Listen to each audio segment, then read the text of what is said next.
Diabetes mellitus पे care plan कैसे बनाते हैं, आइए बताते हैं हम केयर प्लान कैसे बनाते हैं। किसी भी टॉपिक पे आप केयर प्लान कैसे बना सकते हैं, फॉर्मेट बताते हैं आपको।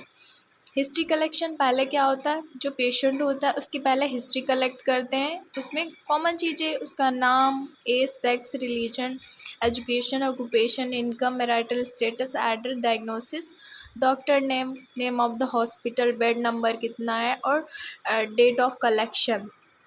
और उसके बाद में चीफ़ कंप्लेंट लिखते हैं। ये हिस्ट्री कलेक्शन में जो है वो हम लिखते हैं, पहले फिलअप कर लेते हैं हिस्ट्री कलेक्शन में। उसके बाद में क्या, उसकी प्रेजेंट मेडिकल हिस्ट्री क्या होती है, प्रेजेंट सर्जिकल हिस्ट्री क्या होती है, पास्ट मेडिकल हिस्ट्री क्या होती है और पास्ट सर्जिकल हिस्ट्री क्या होती है। Then after socio economic status, उसका पर्सनल हैबिट्स उसकी क्या है, डाइटरी हैबिट्स कैसी है, स्लीपिंग पैटर्न उसका कैसा है, ये सारी चीज़ें जो हैं उसके बाद में लिखते हैं। देन आफ्टर फैमिली ट्री बनाते हैं। फिर फैमिली कंपोजिशन, मतलब फैमिली कंपोजिशन, फैमिली में कौन रह रहा है, कौन उसका क्या रिलेशन है, ऑक्यूपेशन क्या है, मैरिटल स्टेटस है, मैरिड है, अनमैरिड है, उसका हेल्थ स्टेटस कैसा है, एज कितनी है और मेल है या फीमेल है। ये सारी चीज़ें जो है इसमें हम फैमिली कंपोजिशन में लिखते हैं। वाइटल साइन, उसके बाद में वाइटल साइन, जो पेशेंट होता है उसका वाइटल साइन लेते हैं।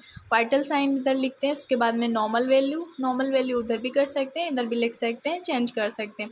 फिर उसके बाद में पेशेंट की जो प्रेजेंट वैल्यू होती है जो हम टेस्ट करते हैं वो लिखते हैं एग्जैक्ट। उसके बाद में रिमार्क करते हैं। रिमार्क जो चीज़ जैसे टेम्परेचर बढ़ गया है तो उसको नॉर्मल एबनॉर्मल लिखते हैं या इंक्रीज़ डिक्रीज़ लिखते हैं। पल्स बढ़ गए तो इंक्रीज़ डिक्रीज़ लिखते हैं। रिस्पायरेशन, ऐसे ही ब्लड प्रेशर, अगर हाइपरटेंशन है तो हाइपरटेंशन, हाइपोटेंशन है तो हाइपोटेंशन लिखते हैं। देन आफ्टर मेडिकेशन में जैसे कि नेम, ड्रग का नेम लिखते हैं, कौन कौन सी ड्रग्स जो हम दे रहे हैं इसमें, और एक्शन, उन ड्रग्स का क्या एक्शन है, डोज कितनी, रूट क्या देंगे, फ्रीक्वेंसी और नर्सिंग रिस्पॉन्सिबिलिटी क्या क्या है, वो सारी चीज़ें। फिजिकल एग्जामिनेशन करते हैं। फिजिकल एग्जामिनेशन में जनरल अपीयरेंस, ये सारी चीज़ें लिखते हैं। जनरल अपीयरेंस में टेली स्टेटस में ये सारी चीज़ें मेंशन करते हैं। स्किन कंडीशन में ये सारे पॉइंट्स लिखते हैं। स्काल्प, उसका कैसा है पेशेंट का, वो सारी चीज़ें नर्सिंग केयर प्लान में लिखते हैं। फेस, देन आफ्टर आई में, नोज़ में, ईयर में, माउथ एंड फेरिंग्स में, चेस्ट में। ये तो सेम होते हैं, सब में जो है फॉर्मेट बनाते टाइम सब में लिखा जाता है ये सारी चीज़ें। देन उसके बाद में हम लिखते हैं नर्सिंग डायग्नोसिस हमने कैसे कैसे करी वो सारे यहाँ पे मैक्सिमम 5-6 पॉइंट्स लिखे होने चाहिए।